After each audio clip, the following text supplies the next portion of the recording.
What's up, guys? Welcome back to the channel. Hope that you're doing well. Hope that your families are doing well. Hope that everything's going okay. Today we're going to be listening to Echo and the Bunnymen with their song The Cutter. This is off of their album Porcupine, which was released in 1983. So, last time we had listened to the band, we had listened to Killing Moon, which is a pretty good song. So, a lot of you had recommended this song as a follow-up, so here we are following up. It's been a while, but we're following up. Speaking of porcupines, does anyone... Let me rephrase this question.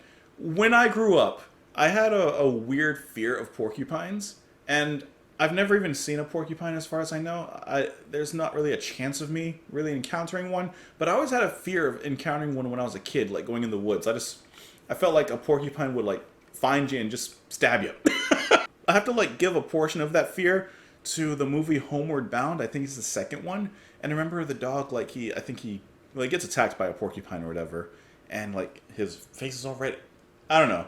As a kid, I was scared of everything, so.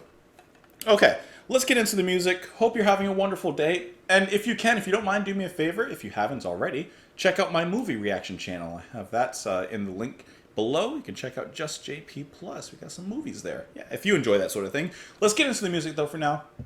This is The Cutter by Echo and the Bunnymen.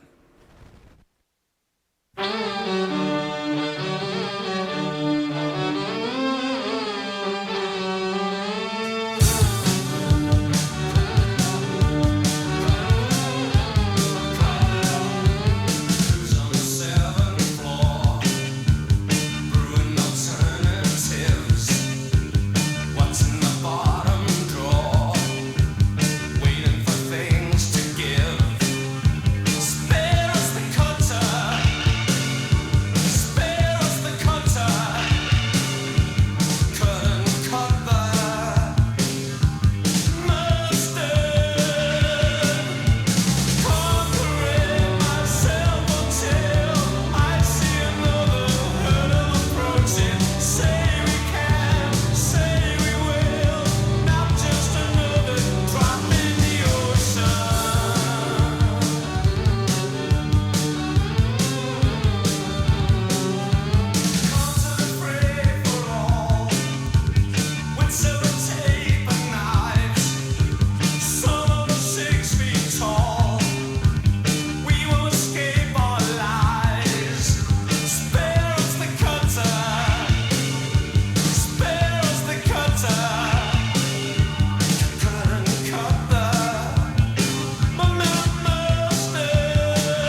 So the best thing about that song was the rhythm section.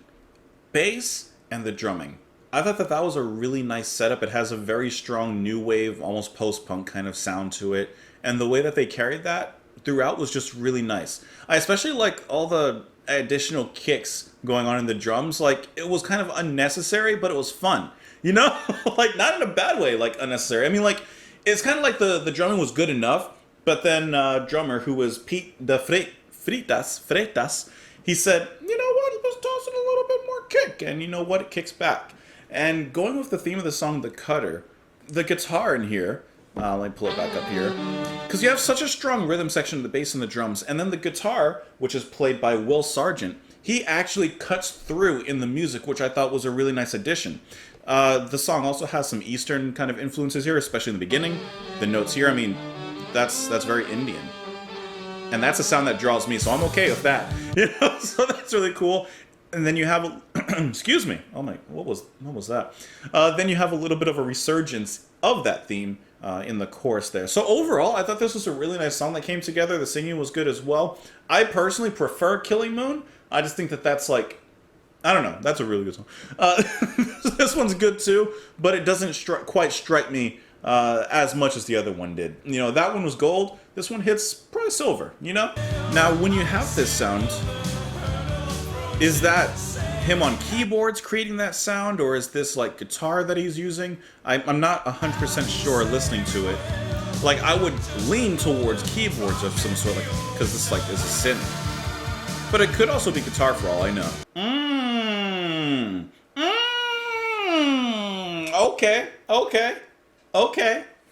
Okay. It's not guitar. It's not synths. I just wasn't thinking enough. I didn't see immediately in the personnel that there was anyone extra on here. But there is someone extra on here. Hold on. See, we can do this every once in a while. Now that we're building up our collection here. Hold on. I know it's here somewhere in the near part of this. We have someone else on here. On this album. On this particular song, at least, that's playing. Hold on. I know the album's here and it's going to be a good reveal. Hold on. It's on this side, maybe. Oh, there we go. I knew it was here somewhere. So on this album, we have none other than Mr. Shanker. Right here. This man himself, the violinist, playing those strings. That's who's producing that sound on there. Oh, okay. I didn't even see. As I was looking through the personnel, I'm like, there must be someone else, because I hear others. That explains everything. Now, the biggest question is, how did Mr. Shanker end up on this song? How did he meet the band, and how did they come together? So I'm going to look really quick. I'm just reading through Wikipedia to see like how this happened, because this is completely kind of left field, you know? The album, I guess, was actually rejected at a certain point. It says, after being rejected by the band's label, the album was re-recorded with Shanker providing strings. Okay. I still want to know exactly why he was brought in. Like, how did they come together? That's the question. Using the original version of the album as a blueprint, the follow-up recording sessions went more smoothly. Drummond brought Shanker back to add strings to the other tracks of the album. And of course, it was in this session that The Cutter was produced. So I guess the label had rejected the first version of the album, and Shanker had played on another song. He played on The Back of Love, but then, of course, like I just said, he was brought back to play on the rest of some more other songs on the album. Look, you can actually hear a portion without him. This is the demo without the strings added in there. Hold on, here you go.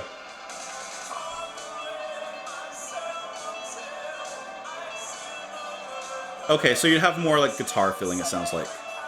And then, of course, we just heard, you know, I don't even really have to play it from here. I could have played it directly from here. But what a difference it is after he says mustard. Hold on, it's going to come. Mustard. I didn't do it. Okay, hold on. Here you go. It definitely sounds better. Yeah. It definitely sounds better. All right, let's get into the lyrics. That was a little interesting fact, a little detour. Who's on the 7th floor brewing alternatives? What's in the bottom drawer? Waiting for things to give. Spare us the cutter couldn't cut the mustard. So someone didn't quite meet a certain level, so they had to be cut. But he's saying, spare us the cutter. So what is this representing? Being cut from what? Being removed from what? Conquering myself until I see another hurdle approaching. Say we can, say we will. Not just another drop in the ocean. Come to free for all with sellotape and knives. Some of us 6 feet tall, we will escape our lies. Spare us the cutter. Could be talking to God, like, spare us from being cut, in a sense. Spare us from death. Could be sparing us from, I don't know, eternal death or whatever. Or it could be talking about something completely different. I'm just looking on Wikipedia to see if there's anything here relating to the lyrics themselves, but I don't see anything, at least here. So I guess we'll just have to take a guess at the lyrics. But am I the happy loss? Will I still recoil when the skin is lost? Am I the worthy cross? Will I still be soiled when the dirt is off? That's an interesting line right there. Will I still be soiled when the dirt is off? Even if I'm taking a God religious view of this. Even if you're cleansed, even if you're, I don't know the proper terms, made pure of your sins, perhaps, will I still be soiled? Even if I'm pure in a sense, will I still have, like, I don't know, some sort of mark? Will I still be soiled in some capacity? So if you guys happen to know, definitely let me know in the comments. Otherwise, you can still let me know what you thought of the song in the comments. You can also follow me on Twitter, support the channel on Patreon. Like I said, if you enjoy movies, maybe you can go over to Just JP. Link is in the description below. And there's not a lot there right now. I just started this, but, maybe you'll enjoy it. Anyways, thank you so much for being here. Have a wonderful day, and I will talk to you tomorrow. Bye.